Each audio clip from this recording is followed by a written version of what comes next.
Hello everyone, welcome to another episode of Goodness. Being late to our day-to-day engagement affects our personal branding. For businesses, it's often the business branding and eventually losing its customers. So there is a particular well-known airline brand in Sri Lanka which is notoriously referred by foreigners as usually being late, aka UL. It's none other than the Sri Lankan Airlines. Modabhimanaya ආණ්ඩුවේ මේ මට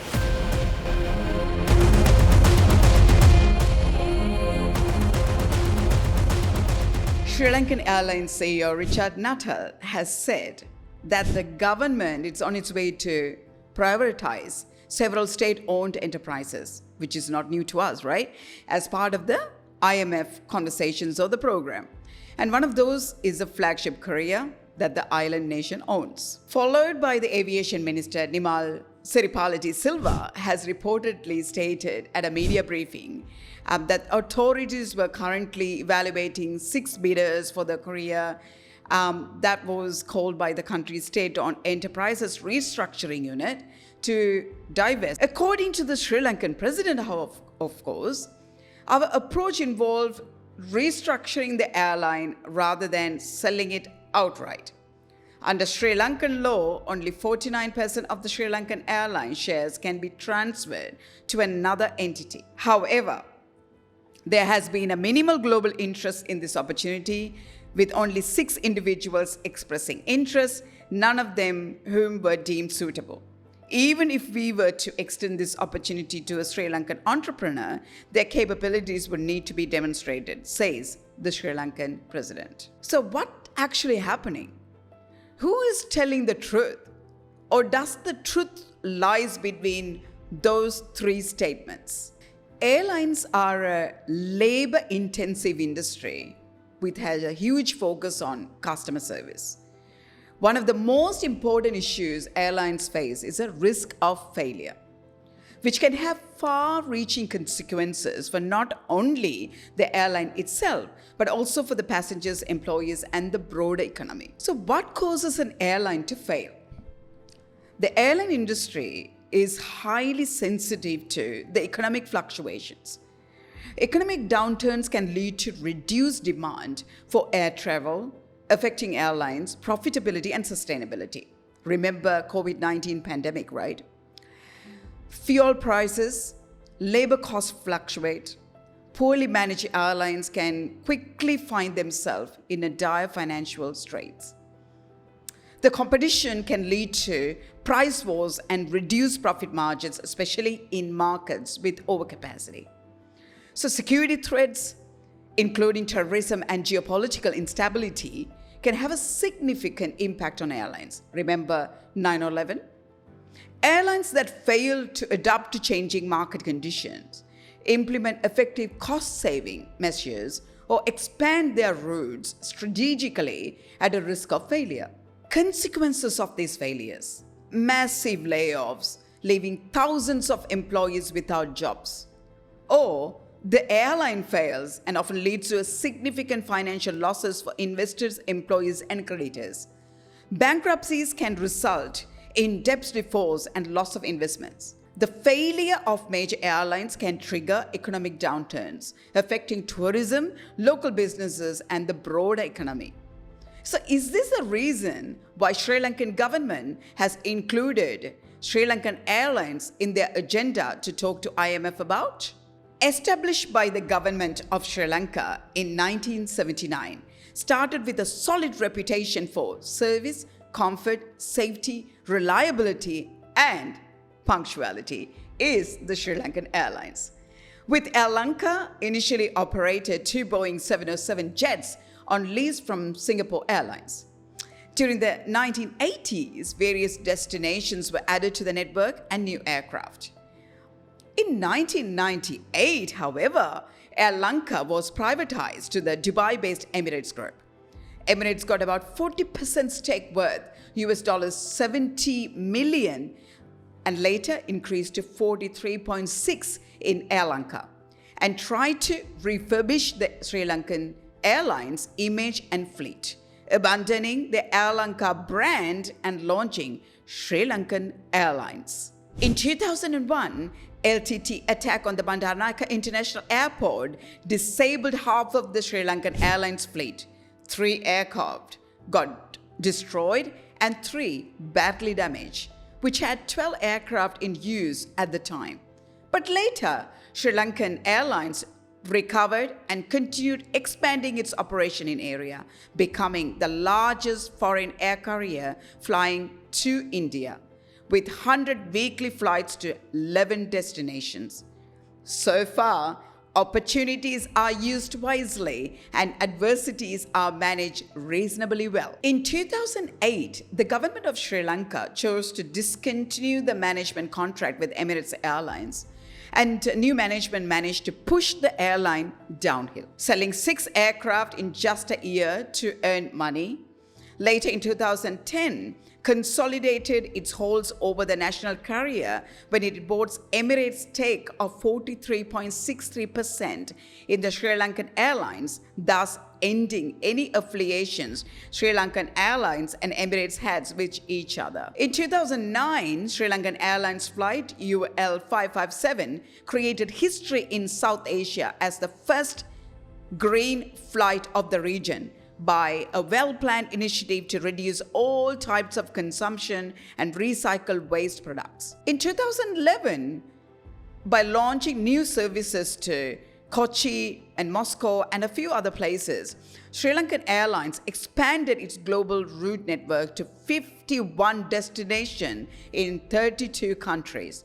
After more than a decade, the airline took delivery of the first brand new A320-200 aircraft straight from Airbus. Long-haul fleet renewal arrangements for 10 aircraft by signing a MOU to offer highest level of comfort to their passengers, being the first carrier from the Indian continent to join One World Global Airlines Alliance. In 2016, however, in a bid to create a single stronger airline for Sri Lanka, Sri Lankan Airlines absorbed the operations of Lanka, a low-fare leisure airline, the Sri Lankan adding 10 new destinations to its route network. Sri Lankan Airlines suspended its operation to Paris, Frankfurt and Rome. London Heathrow remained the airline's only European destination, surviving the major restructuring focused on growing mainly the regional routes within Asia. Thereafter, launched direct daily non-stop flights to Melbourne, Australia. But this is a new long-haul route, is an exception, and the airline maintains its short-haul focused network strategy. In April 2018, Sri Lankan Airlines reported a record unaudited annual passenger revenue for about $830.7 million, which seems to be the highest in 38-year history. Thereafter, in the fiscal year 2023/2024, the numbers kept increasing, right?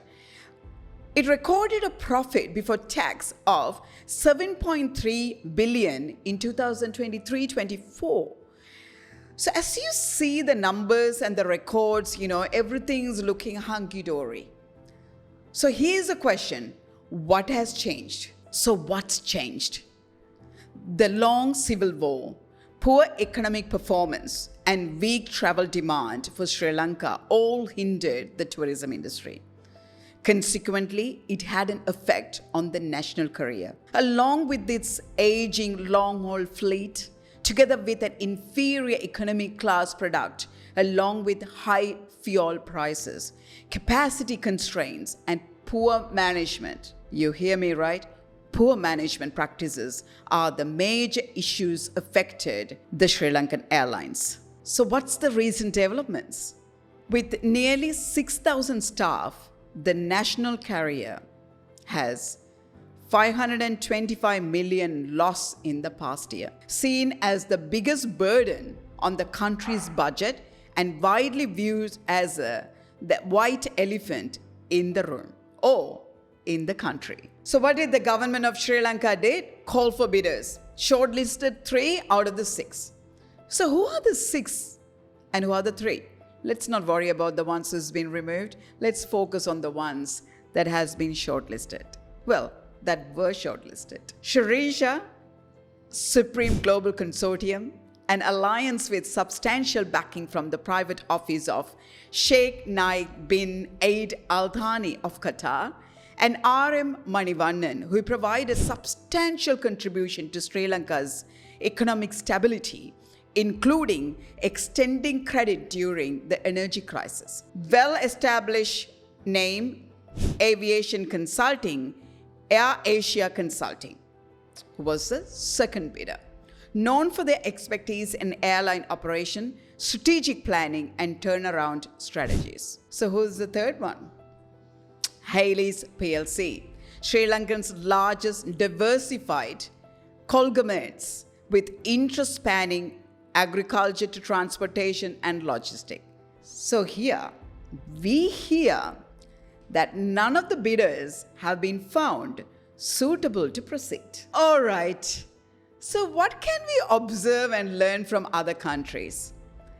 In 90s, Northwest Airlines, a major airline in US from 1926, which had about 43,000 employees, decided to give its union a strong voice on its board of directors and a large financial stake in the company in exchange for nearly $1 billion in contract concession needed to avoid bankruptcy.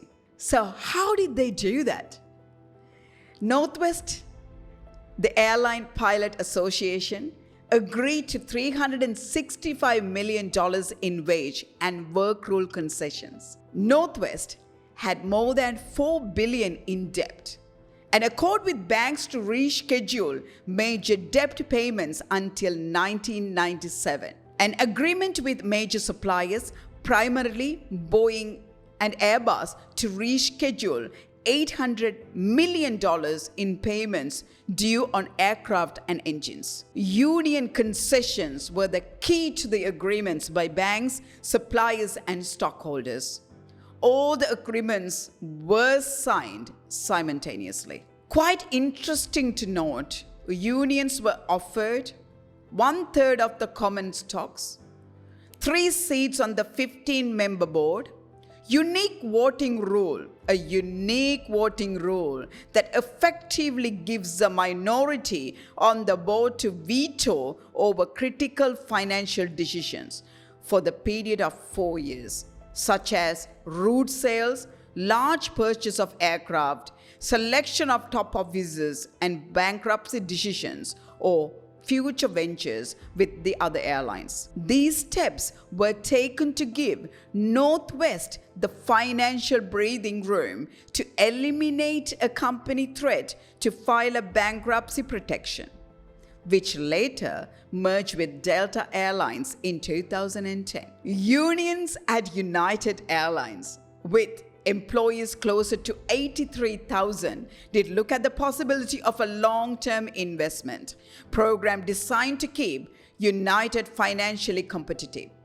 So it was believed that the troubled airline like Trans World Airlines and United Airlines took the similar approach to Northwest Airlines. Number of US airlines since the late 1980s, half a dozen, I believe, has either been forced to filing for bankruptcy protection or have gone out of business.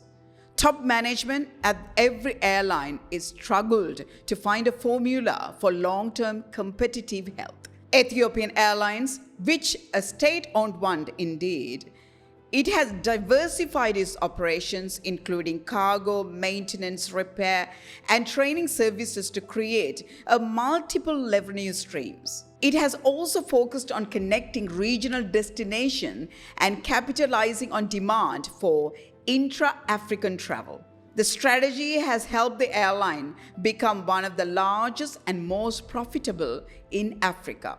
Now let's look at the South African Airways a little closely. In 2020, it disappeared from the skies, fallen victim to not only to the COVID, but also to another disease which was spreading fast, that is corruption and mismanagement.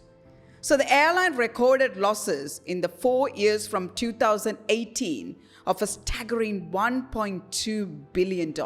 New management took over, back in action in 2021.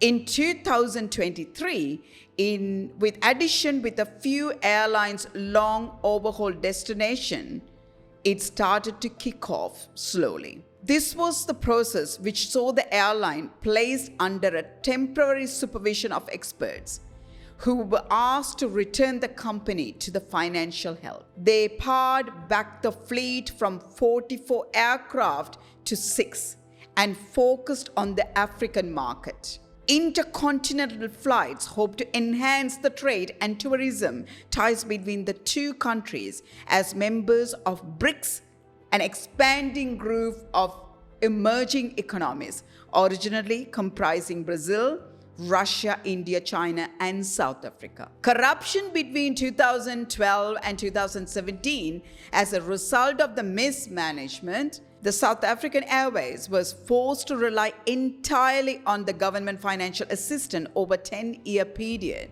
to stay afloat, a situation made worse by COVID. In that period, the government had put in some 40 billion rand into the Airways, which is about 2.2 billion American dollars. The national carrier was placed under voluntary business rescue in 2019 to protect it from bankruptcy, right? That's the background of it. As part of the program to rescue the airline, the government announced plan, and in 2021, in June, I believe, Takatso Consortium came forward. Under that scheme, the government's Department of Public Enterprises retains remaining 49% stake, securing a long-term national strategic interest in the airline. Well, the plan didn't kind of take off. So the Airways, the new management hopes to shift the business from its dependent on the state's support to a financially self-sustaining one, only by maintaining a fleet it can afford and pulling out of the lower cost market. We are focused on generating many alliances. We have code shares with many, for instances, Kenya Airways and other airlines on the continent, where we are working together to stimulate the air travel in Africa, they say. African airlines are still being projected to make a loss this year, with airlines such as Air Zimbabwe also undergoing restructuring. But high operating cost made worse by rising inflations and currency devaluations threatens the ability of African carriers, such as the Airways in South Africa, to run profitably, as financiers and those prepared to lease aircraft see the African market as a risk. Inconsistent and complex regulatory frameworks in different African countries have been barriers of entry for airlines and investors in the continent. So here's what quite interesting that I found, that the boss of the South African Airways, Mr. Lamala, argues that businesses must also step up and create solutions. And these are his words, right? I think we have made a mistake by expecting the political authorities in our various countries to solve these problems. But really, they are business problems. We need more aviation entrepreneurship in Africa, where innovative means have to be found. We need more concrete interventions of entrepreneurs who will be able to go out there and innovate on issues around financing. Once the giant of aviation in Africa is back on the intercontinental market, but there is still doubts about its financial viability. So did the Sri Lankan Airlines focus on any of the following strategies to prevent failures? An effective risk management strategy, such as having a cash reserves, hedging fuel cost and assessing geopolitical risk to navigate economic uncertainties, fuel price volatility, and security threats. Proper financial planning and budgeting to control costs by optimizing fleet efficiency, managing labor expenses and adopting fuel-efficient technologies. Strategic expansion into emerging markets to provide stability to avoid reduced dependency on specific routes. Embracing new technologies such as using data analytics to enhance decision making and operational efficiency, which improve customer service and passenger experience. Collaborations and partnerships with other airlines can provide opportunities to share resources and reduce costs. Code-share agreements and alliances enable airlines to expand their networks. So did Sri Lankan Airlines prepare for all of this? So why words like restructuring is thrown around now? Would you be able to attract buyer for a business you're selling when it's in debt? Of course not. So the Treasury will absorb about 512 million of the debt owed by the Sri Lankan Airlines in a bid to make the national carrier more attractive to prospective investors. How does the money land in the Treasury? Ports and Shipping and Aviation Minister Nimalsari Paladi Silva told the journalists very recently, though, the government hopes to add a further 70 million over the next 6 months through the revenue generated from ground handling and catering. And overall debt burdening of Sri Lankan Airlines will come down to about $500 million. So where is the money coming from to the Sri Lankan government? Anyway, let me keep going. The national carrier's short-term interest-bearing liabilities amounted to rupees 234.5 billion as it's at 2023. And long-term amount was about rupees 154 billion. So no burden imposed on Sri Lankan taxpayer. So how does the money ended up in the treasury? All right, so what they're saying is no burden imposed on the Sri Lankan taxpayer, and the government hopes to complete the restructure of the airline in 6 months. So what were the executive of the management committee, what were they doing until the government got involved? Right, I'll leave you with that thought, right? And I will keep continuing. Called on all the employees and unions to support its turnaround, and expressed confidence that the state could recover the funds through the sales of shares. He has instructed his ministry to ensure there are no increments or perks granted to any sections of staff until the end of the process, and to cut unnecessary foreign travel. Well, you would think that they could have been done before the government got involved, when they were going through this, deficit and debt and loan and so forth. Anyway, it is interesting to note the minister and his team aren't consulting nor getting the advice of the management, as it was quite clear in a comment that he made. They have failed to do this, and there is too much at stake to wait for that to happen. We cannot move this airline ahead without an investor. That's why we are taking this cost as a temporary measure to help the process. There is an expectation in completing the execution of the restructuring plans that the Sri Lankan government would prefer Sri Lankan entrepreneur or consortium buying into the airline. However, a non-Sri Lankan company acquiring Sri Lankan Airlines with a strong balance sheet and expertise in a bidding is inevitable. So, here is the question. Will restructuring of this kind, will it attract the possible buyers or the investors? At this very moment, what Richard, the CEO, says in regard to the strategic challenges of the airline, it's important for us to note. So what does he say? The biggest problem for Sri Lankan Airlines is the cash situation. It is the fact that we have a lot of debt. The real big problem is that we can't borrow. So we have to do everything within our own cash flow. The industry is very low margin and we need to grow, but this is currently our real challenge due to lack of aircraft, engines and spare parts. What it means that we don't need to just break even, we need to make about 50 to 60 million more than breaking even to pay our debts. If you're going to pay off all the debt, you need to grow. This is now difficult in the world today. As we were coming out of COVID, the world had quite a lot of spare aircraft. You could get aircraft very cheap. we were going to take advantage of that. But, here is the but. Then the country went into bond default, and then nobody is going to give you an aircraft until they can see what's happening. We have come out of the other side of the bond default and things are being restructured. He added, the commercial opportunity is huge. The risk is more about the country, politics, and the currency. Again, if you want to invest in a company, you're going to be a little worried about it. If I make money, can I take my dollars out of the country? So the economic situation here is part of the risk, he says, but the commercial opportunities still exist. So this is the interesting saga. The management, the minister, the president, the current political climate in the country, the varying currency. Where does it stop? The future of the airline and the 6,000 employees is still up in the air. And the saga continues.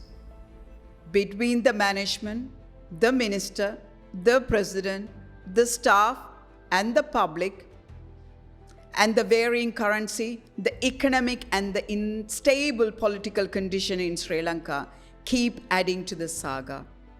The future of the airline and the 6,000 employees are still up in the air.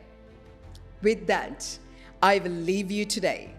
Until then, you please look after yourself. I will meet you in another episode of Goodness. Thank you. Modabhimanaya ආණ්ඩුවේ මේ මට